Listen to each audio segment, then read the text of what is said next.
The following contingency table organizes the results of a random sample of 540 vehicle crashes by age of the driver and the season when they occur.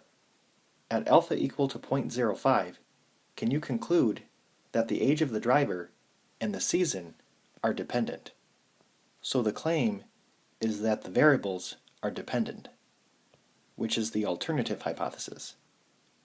So the null hypothesis would be the variables are independent. Alpha is 0.05, and I'm going to enter in all of the observed values into a 2x6 matrix. Again, we do not include the totals.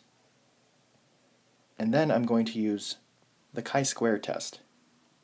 So I have the observed in matrix A, and it's going to put the expected in matrix B.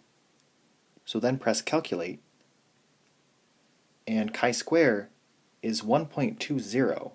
The p-value is 0.9447. And the picture would look like this. So the p-value is greater than alpha.